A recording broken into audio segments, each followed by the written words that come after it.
Today we're going to talk about a topic that is so very important to my heart, so very important to my health, and that is hydration. So I'm going to talk about the 6 amazing health benefits to water and how water, hydration, and health intersect. So just some housekeeping to begin with. So everyone will be on mute, but if you have a question, please type the question into the Q&A box. I will address questions at the end of our visit. If the internet goes down for some reason, I will switch to a hotspot. So just sit tight, stay there, give me some time, 5 to 10 minutes, and we'll get back and going. So what I hope to get covered today is the importance of hydration, what is hydration, symptoms of dehydration, the health benefits of hydration, and strategies to improve hydration.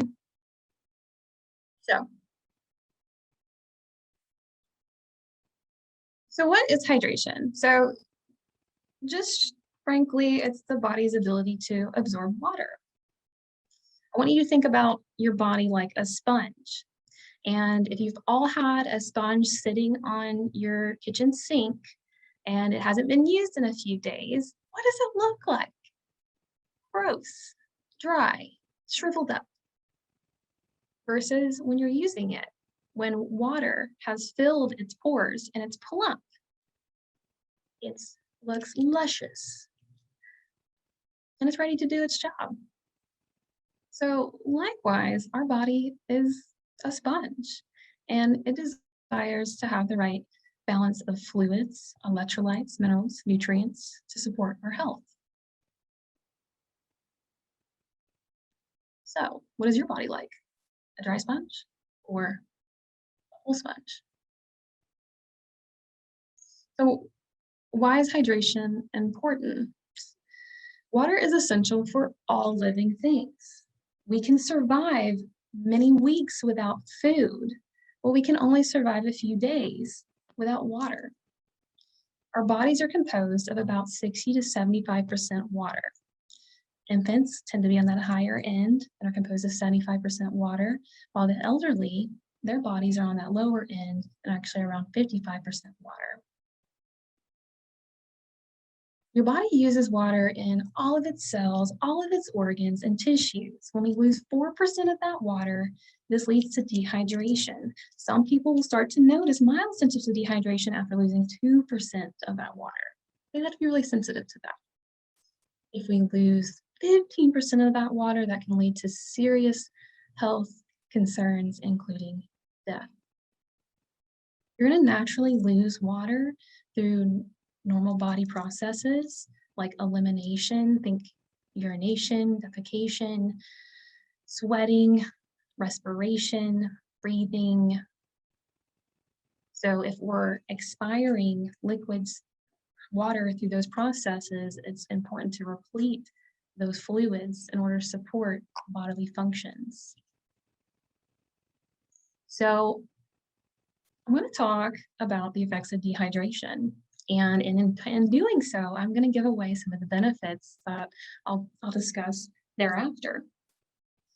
So if we're dehydrated, our body's going to have trouble regulating body temperature. We may find it difficult to cool down if we're hot, and we may find it very intolerant to heat when we go outside. We'll get tired easily. We might get sleepy. This is going to decrease, we're dehydrated, decrease the amount of blood volume that's available to circulate through our body. So our blood is going to be responsible for transporting proteins, nutrients, minerals, waste, the right mechanisms out of our body or around, the right things around to our body, to our organs to support our health. If we're dehydrated, the body's going to be less efficient at doing so. If we're dehydrated, it's also going to increase the thickness or the viscosity of our blood, kind of making it more sticky and sludgy, and could make us prone to clots. So, but Dehydration alone typically is not going to cause that. So I noticed that as I talk, I'm I'm feeling a little thirsty. Every time I talk about water with my patients, I end up drinking some. So easy. So in the early signs of dehydration, you may not notice anything. So it may progress. As it progresses, you may feel that dry mouth, you might feel thirsty, you might feel lightheaded, you might feel tired, you might get a headache, you might have dry skin, you might feel dizzy, you might notice that your urine you haven't gone in a while, or you have really dark urine. We don't want that golden amber colored urine or anything like that. Dehydration is severe. It can put you in the hospital or take a trip to the ER because it can cause your heart to race. It may cause your blood pressure to drop, which is going to make you more likely to things like falls, passing out, may lead to confusion, coma, seizures.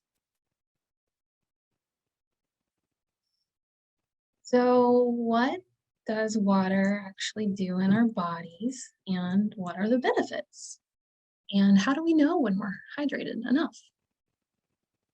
Well, the benefits to drinking water are very many, and they're not limited to what I'm going to discuss today.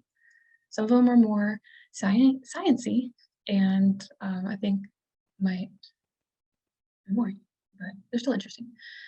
So the first one I'm going to talk about is how hydration aids in digestion. So namely, many of my patients deal with constipation.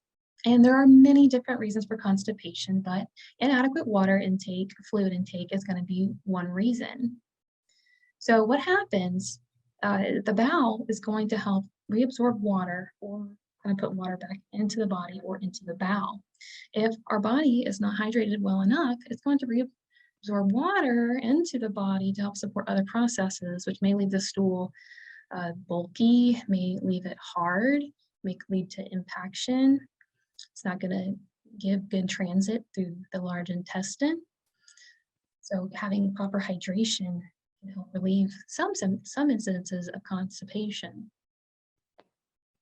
I also read a study, came across a study that was interesting, noting how hydration may affect some of the enzymes during digestion, specifically those that may lead to acid reflux symptoms. So that water intake was good to help relieve those symptoms. So that was interesting.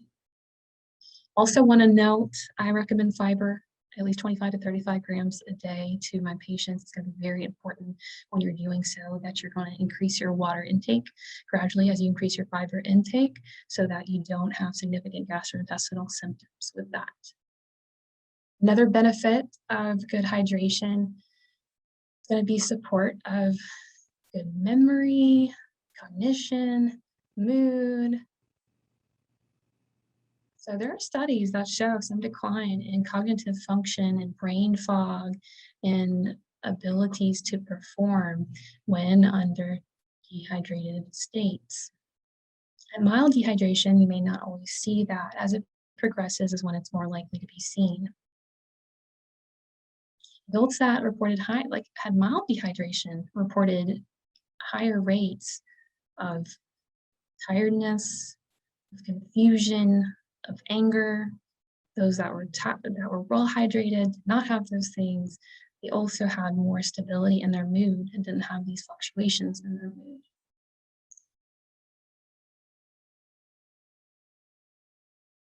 Also want to note while we are on our brain, more or less, our head, that being well hydrated can improve headaches. So there hasn't been a study that shows that good hydration status will help prevent headaches or migraines, but there's some pretty decent evidence that says it will help and reduce the severity of the headache or the duration of the headache. So some good news for those that suffer from headaches. Another benefit is for weight maintenance. This one might seem like a no-brainer. One of the reasons I say that is because if we're not hydrating through sugary drinks or sodas, we're going to be drinking water, and it's going to have significant less calories than a caffeinated soda or a juice or other beverage or alcohol. So we're consuming less calories through our drinks, then hopefully that helps us to maintain our weight. Also, there's a lot of times where our body, we get a signal of hunger, but we're not good at distinguishing what that actually is. And so instead, we think we're really thirsty, but instead we think we're hungry. So we go and we get food or something sugary out of trying to satisfy that urge, but that's not what the body needed. So I encourage you that if you get that signal of hunger, try to think, have I have I drank anything? Have I drank any water in the past hour? If the answer is no, I encourage you to drink somewhere between 8 to 16 ounces of water before you grab whatever meal you're going to. If it's time for mealtime, then you likely are hungry. Otherwise, I would definitely try to have a glass of water before you eat.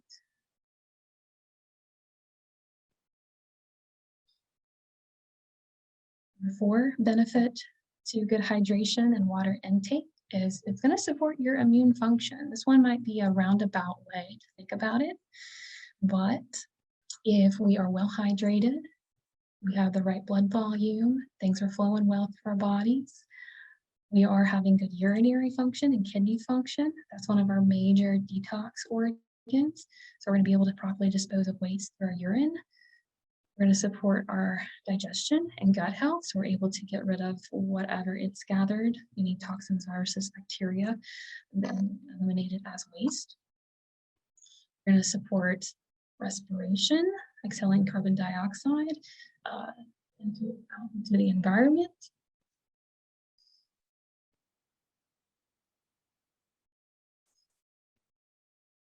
Also, we have already said this, but blood status is important to help supply nutrients to the rest of our body. And if our body has the right nutrients, it's supporting the health of it and also supporting the immune function.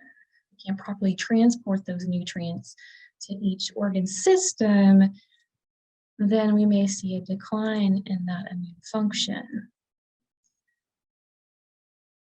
With good hydration, we're also going to support lymphatic drainage, which is going to help us clear out waste and foreign invaders. Number 5 benefit to good hydration and water is going to be the support of joint health and improvement of muscle aches and pains. So our joints are lubricated by something called synovial fluid. That synovial fluid helps prevent friction between our joints. That synovial fluid is supported by proper water intake. That synovial fluid will cushion the joint and the cartilage surrounding it and keep your bones from rubbing together and hopefully reduce pain. So your muscle tissue consists of about 75% of water, and that helps to form protein in muscles to stabilize and protect your joints. If you're dehydrated, this is going to reduce your muscle tone and keep your muscles from contracting.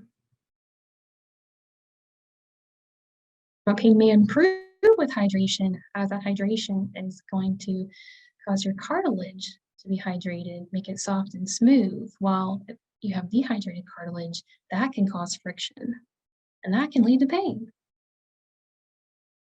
So just like that sponge I mentioned earlier, cartilage, when it's dry, is stiff, when it's dry, and fluffy and comforting when it's not.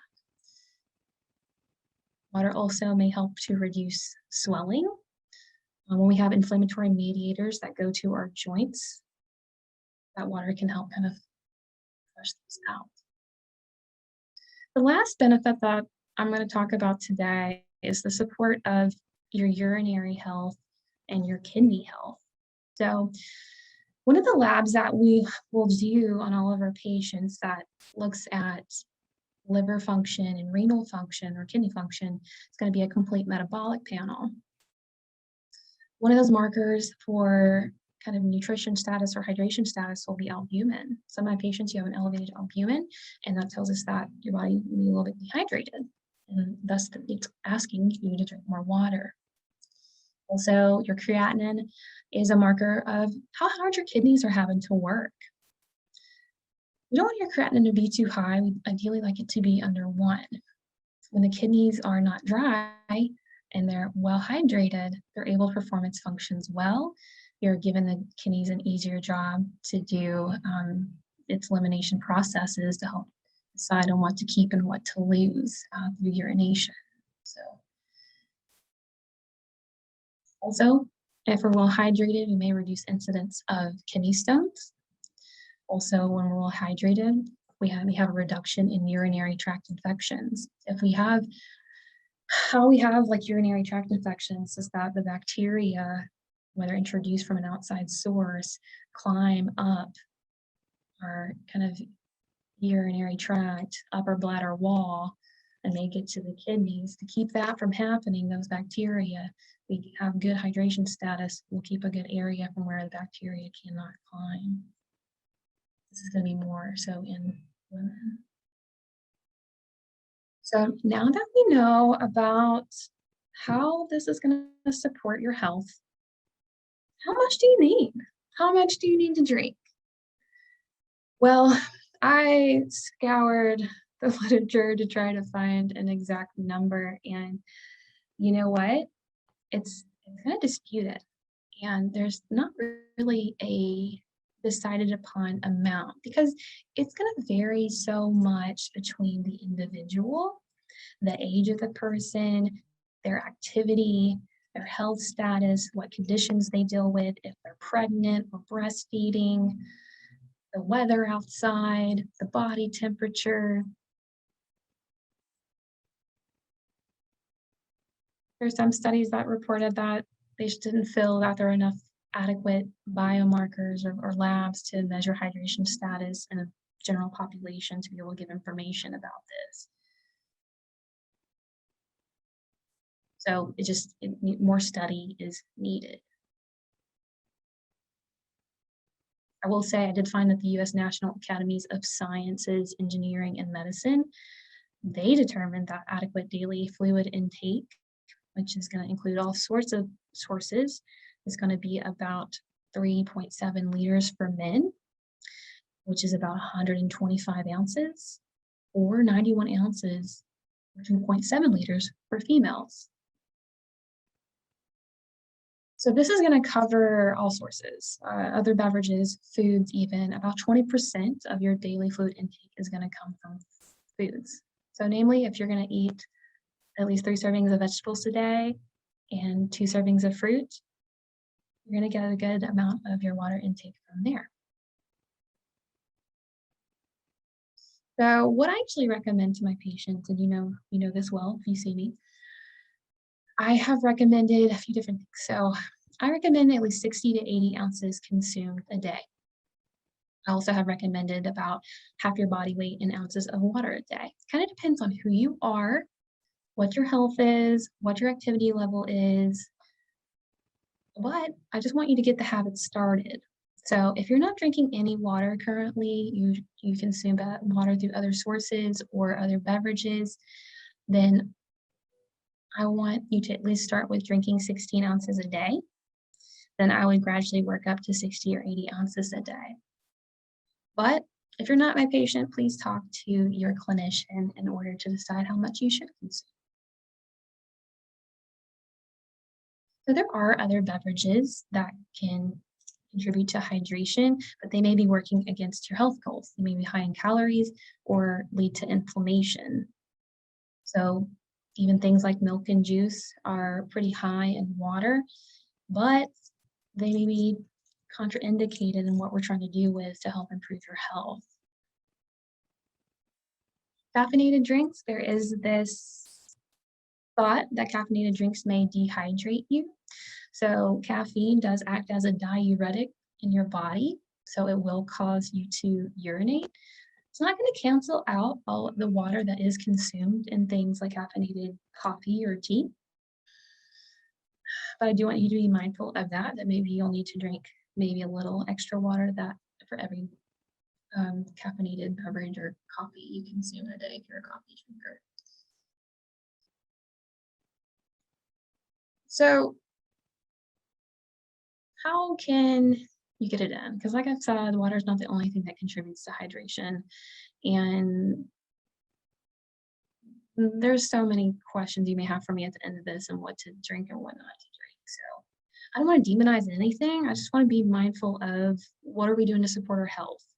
And many drinks are laden with sugar or derivatives of sugar that can be pro-inflammatory, that can lead to chronic disease, that can work against what we are working on.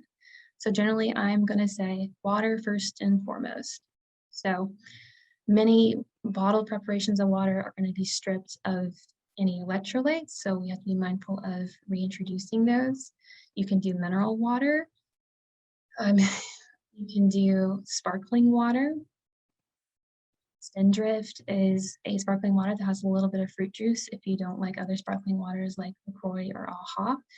Also, AHA and LaCroix, they're water and natural flavors. What are natural flavors? You don't know. It could be anything. So we don't know what we don't know until we know it. So we may not want to just go with only those, but it's just a variety.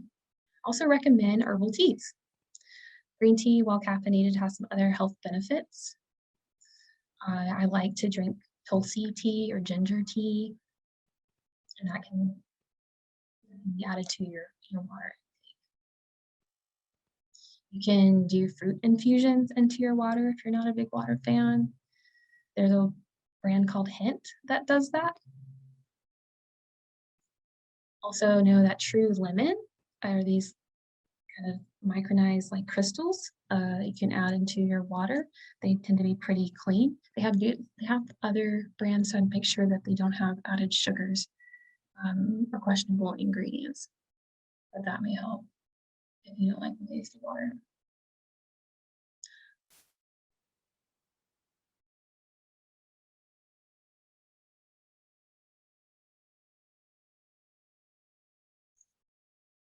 So I'm also going to say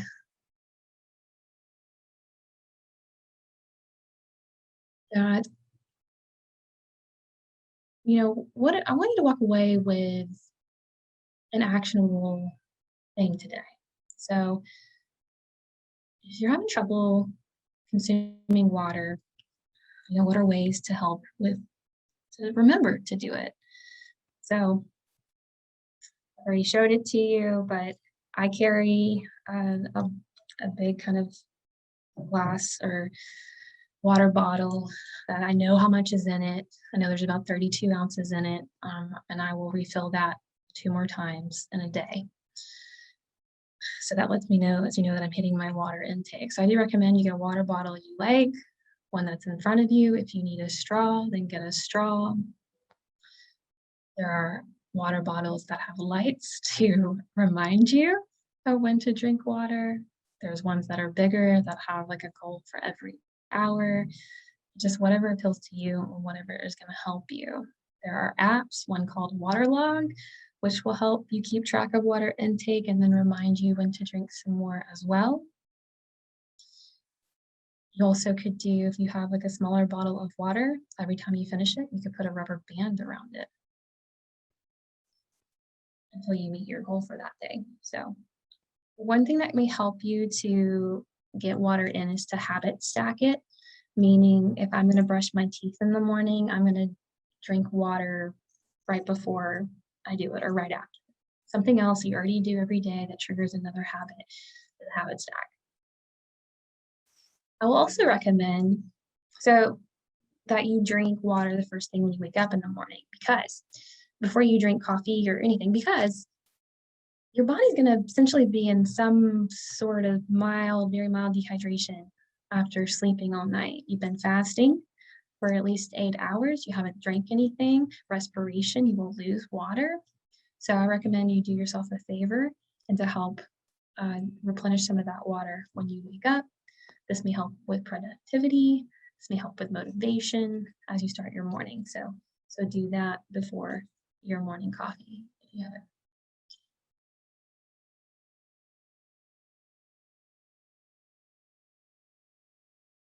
I also want to say that you can't have too much of a good thing. When we have too much of a good thing, this happens because of a process called osmosis. So when something's diluted in water, that that concentration, that substance wants to move from an area of higher concentration to lower concentration. So if we chug a lot of water in a small amount of time, we're going to cause dilution of our electrolytes. Electrolytes are elements such as um, sodium, chloride, potassium, magnesium, phosphorus that help with other metabolic reactions in our body. If we dilute those in the body, this may cause a condition called hyponatremia. This may cause nausea and vomiting, headache, confusion, loss of energy, fatigue, restlessness, irritability, coma, seizures, muscle cramps, weakness. So this more likely is going to happen with endurance athletes or marathoners. So I don't want you to be scared to drink water. I just want you to be mindful of what could happen if we're just like, oh, Mary said that water is really good for you. Well, I'm going to go drink 2 gallons in an hour. Don't do that. Your body's going to handle about maybe 33 ounces in an hour. So you're likely not going to have too much at a time. So just don't go out and drink a big bowl or a gallon or do it in a short amount of time. So hydration is more than just water. Hydration is also how well our cells absorb water. So kind of talking about how we can dilute our nutrients, our electrolytes. We may need to add some electrolytes back in order to help support hydration status in our body. So in order to do that, I would recommend adding something that we carry called Body Bio Elite Solution. It looks like a bottle of water. Don't drink the entire thing. You would put 1 capful into 8 ounces 1 to 2 times a day. Also, coconut water has good amount of electrolytes, and you can have that as part of your water intake as well. I use a brand of dried coconut water that's kind of cheaper from the brand Layered. I don't recommend the beet flavored one. Tastes like dirt. So if you like dirt, there you go. So there's other preparations on the market to add in electrolytes into your body. Just be mindful of what are they sweetening it with? Are there any dyes? What else is in it? Is it made with corn, gluten, soy? Just be mindful of that. Also,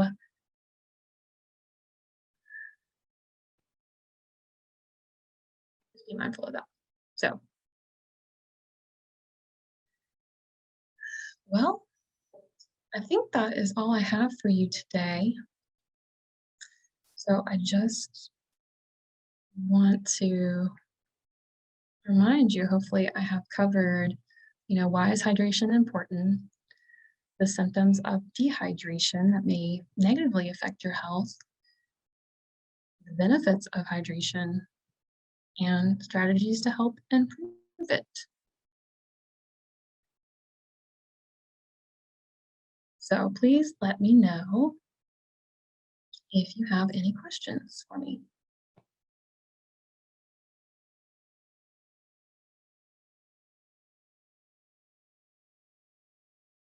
So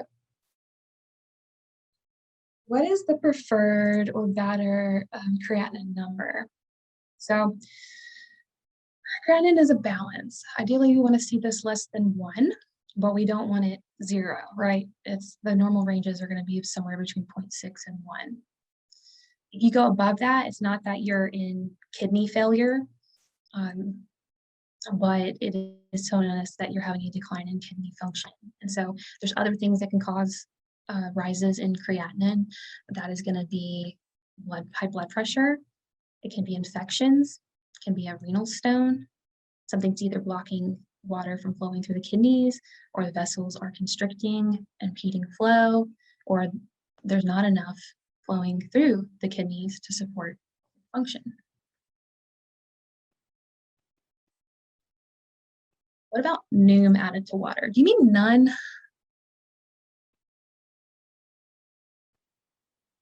I have to look that up, to be honest. I've used none in the past. I get concerned again. I'd have to look for, you'd have to give me the ingredient list.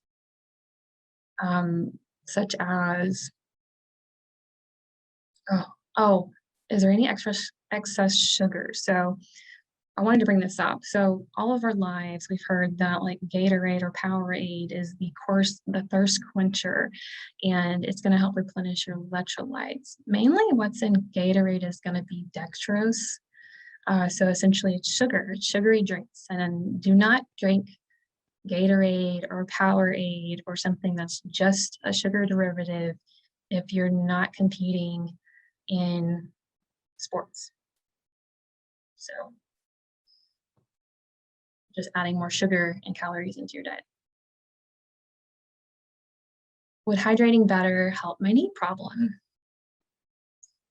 It definitely won't hurt it. It may make it a little bit better, depending on what the knee problem is. So if cartilage is already worn down and worn away, then we can't hydrate that cartilage.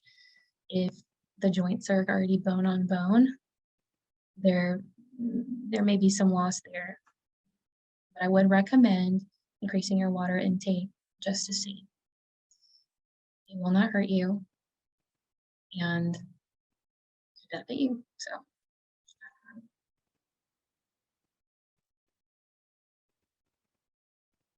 powdered coconut water that I'm saying is layered. It's LAIRD. I think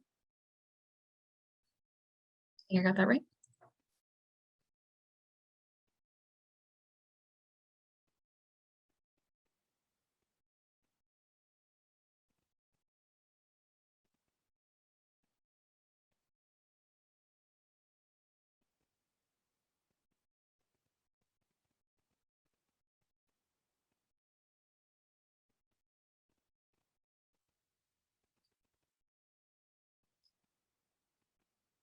All right.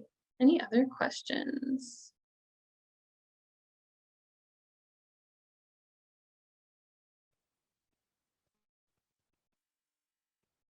The brand is Layered Superfood, usually LAIRD.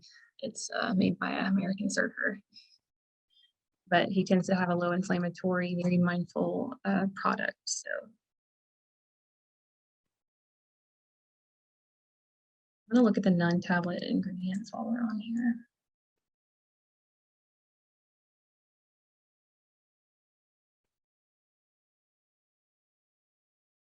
It looks like none might be fine.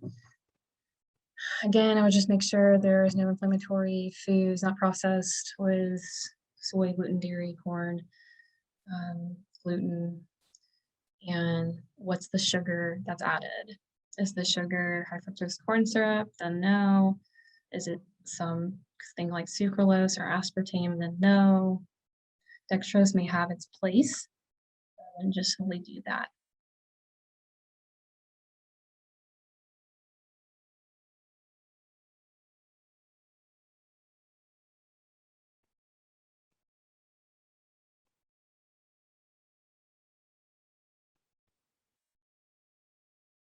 All right.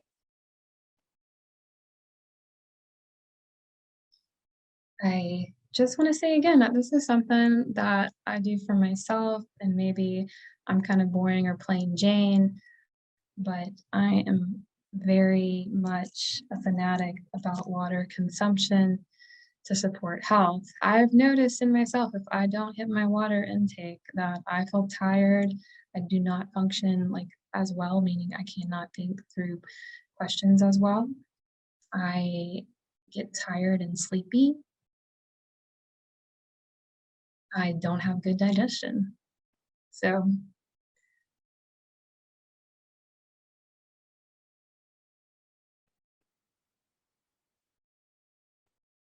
All right. Well, if there's not any other questions, I will just say thank you for joining me today. I hope this was helpful. If you have any further questions, please reach out to me and I would be happy to answer or to research something for you regarding this topic or to present at a later time. So I hope you all have a wonderful, wonderful rest of your day and that you enjoy the weekend. I appreciate you spending time with me. So, bye.